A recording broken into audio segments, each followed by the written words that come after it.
Ndị ọma o, ekene m unu. Igbo bigbo ya dịrị unu na mma, ya dịrị nwoke na mma, ya dịrị nwaanyị na mma. Onye Igbo ọbụla n'ebe ọbụla na-eme ife ọbụla dị iche iche.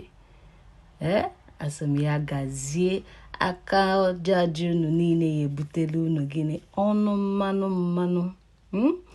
Igbo ndị ọma, unu echezọkwana n'ọkwa n'ilu ka unu ya na-ama, maka na n'ilu ka oke enwe na-ama. Unu ya dịka ụzọ mmiri, maka na ụzọ mmiri adịghị echi. Igbo ndị ọma o. Ana m awere n'ọnụ.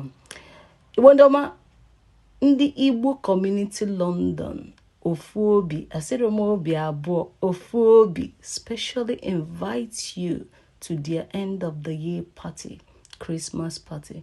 Party gịnị? Ekeresimesi. Asị unu bịa, ihe unu ga-eri dị, ihe unu ga-aṅụ dị. Unu bịa were anya, werekwa ahụ unu gbara onwe unu gịnị? Ekeresimesi. Kedu ebe ihe a na-akpọtụ? Ọ na-akpọtụ na Built Mansions 4 to 16 Deptford Bridge Road, London. Ụbọchị onekwa nke a na-eme, ọ na-eme na the 7th December 2019. Ya bụ Saturday ọzọ. Time from 7 p.m. to 3 a.m. Ọ bụ dị isi ya ekwe ịnọrọ till mami ga-akpọwa gị. Nna ka ebe ị nọ, nne ka ebe ị nọ, ọ wụrụbe mgbe iji anata ihe anọ.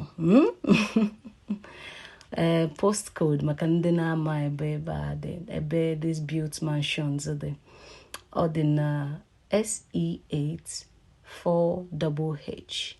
SE8 4HH. Ọkwefu ndị niile na-asị Adigbo XP Silver, achọrọ m ịfụ gị ka ebe ị nọ, achọrọ m ịfụ gị. Ngwanụ, ugwu a oruola n'omume, ugo eberela na mgbagbu. Ka anyị marazi ife ya eme ugbu a. Ọ ya bụ na ọkpụ isi amara akpụ, ka ọ ya bụ na agụba adịrọ nkọ. Ọ bụ na ị chọrọ ịfụ m, etipụta n'ọgbọ, maka na ndị dị mma ya anọ n'obodo adị. Etipụta n'ọgbọ, ịbịa fụ m. Ọma ga-abụkwa MC, programmer. Don't forget, you just have to be there. And ị na-abịa, ị mara na ada akwa agba aka afọ nwata eze. Obodo na-abịa ịfụ m. Ị mara na ya agba aka afọ m. Ndịrị mma nọ n'ọgbọ ụwa lele.